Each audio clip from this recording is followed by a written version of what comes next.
says their problems are behind them after beating AC Milan at the San Siro. We faced, of course, a storm after having lost the cup final, but we lost against Man City, who is dominating the Premiership at the moment. And it's always difficult to put things into perspective a little bit. And that's why at some stage it's not about feeling sorry for yourself, even when you are disappointed.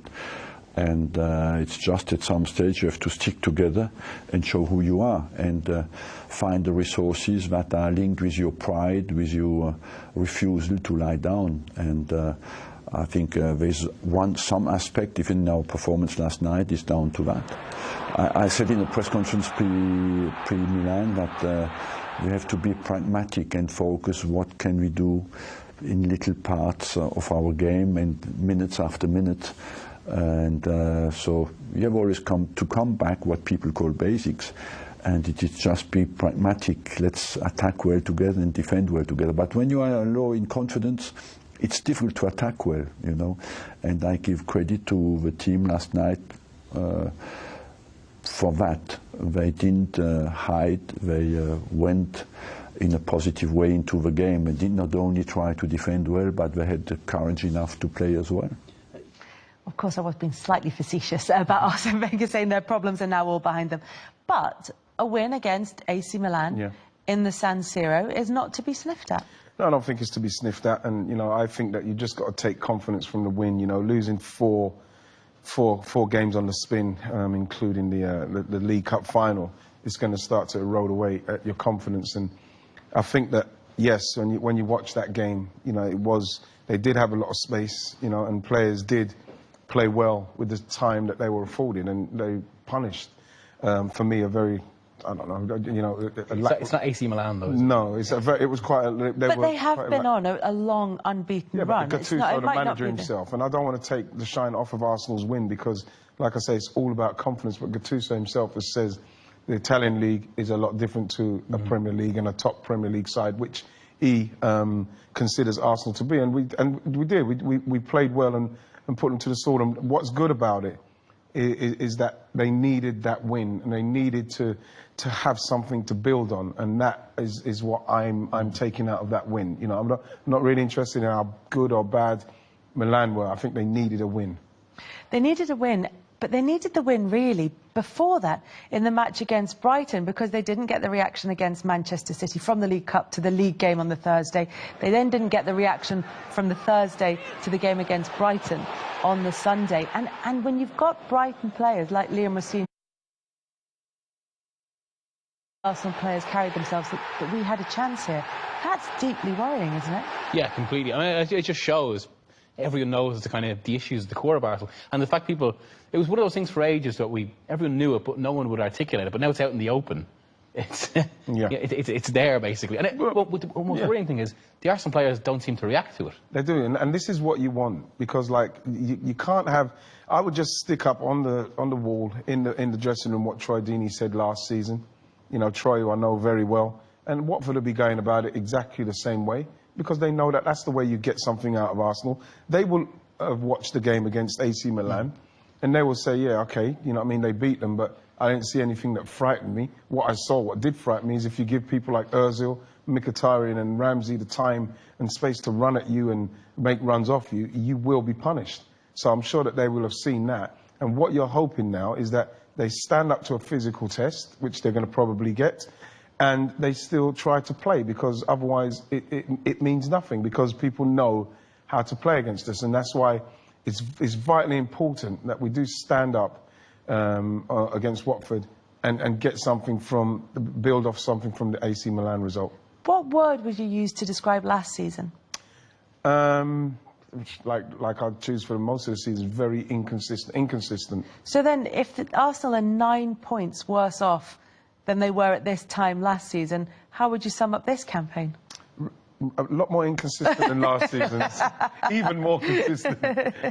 You know, you look at it, Kels, there's been a lot of problems and a lot of stuff going on upstairs. There's a lot of change at Arsenal in respects of recruitment and what's going on, and I think that's because they're laying foundations for when the boss, whether it's going to be at the end of this season or next season, when he goes. And I think there's a lot of disruption going on at the moment, and it's you know, it's a difficult time, and that is why the only place that can really give you a respite from it is if the players can respond and react and play well, because wins always it kind of covers over the sadness what's going on to a certain extent.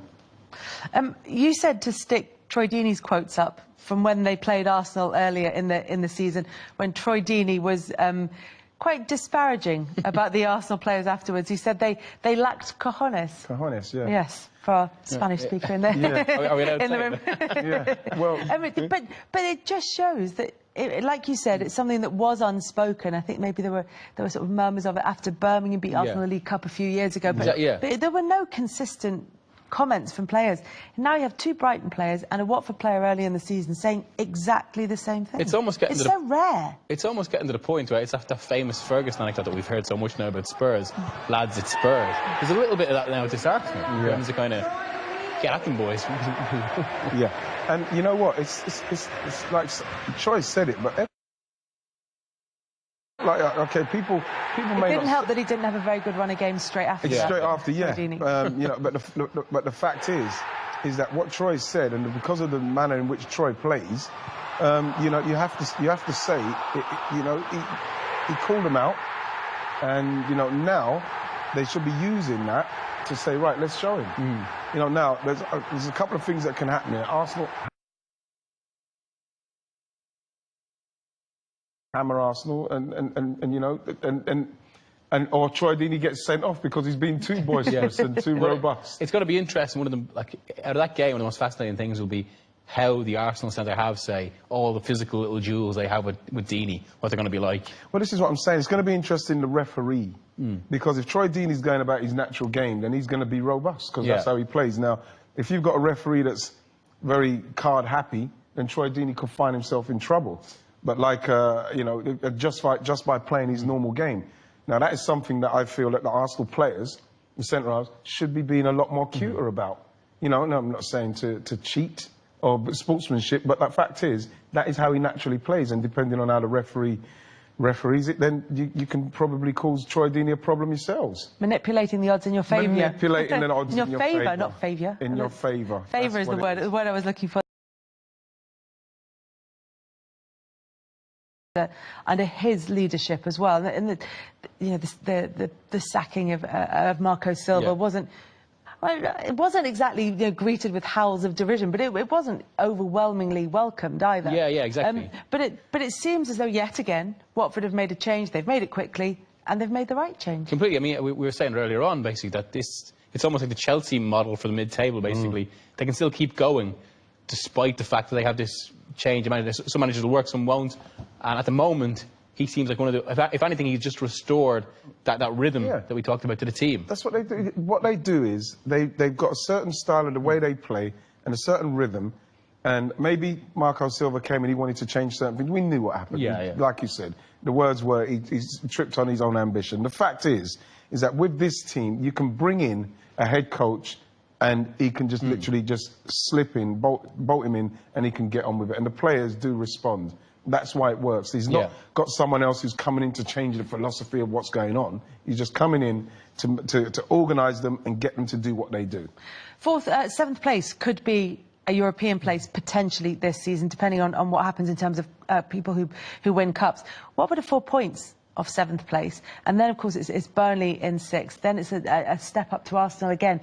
It's not just about how they finish the season in terms of what it can do for them. It's also about how much of an effect they can have in terms of the top four and the teams who are relegated. Pretty much everybody that they're going to be playing against can affect European qualification or relegation. Maybe that's a comment on the state of the Premier League as well. Everybody has something to play for. Well, this is it. I mean, almost half the divisions are in the relegation battle, basically. But it's that point of the season where basically we're looking at certain teams as kingmakers or, well, potential, you know, executioners, because you know Watford's what they do to these games could have such an effect. I mean, it's all of the Champions League chasers basically except Chelsea, and then did those big games against the relegation threatened sides. It's a good running for them. And games, you look at those games. There'll be games where they'll be saying, yeah, we can win these games. And then the other games, you can just look forward to playing them. Watford are not going down. It's just, no one's expecting anything from them, especially having to change their manager halfway through. Anything they get out of those in respect of positive results is going to be brilliant for them. There's always the argument that some teams, like say, it was always the thing said about Charlton, that they get to this point of the season and they're on the beach and they're easy to play against. But is it, from the flip side, if you're in a situation that is not, well, we can enjoy our football, there's no pressure, let's just play. Yeah, but now, because there's so many teams that have still got a chance that may be going down or dragged into it, everybody has to play properly. We're not getting those games where, oh, they've got their flip-flops on. We ain't getting those games. No, because there are only 9 games to go now until the end of the season. So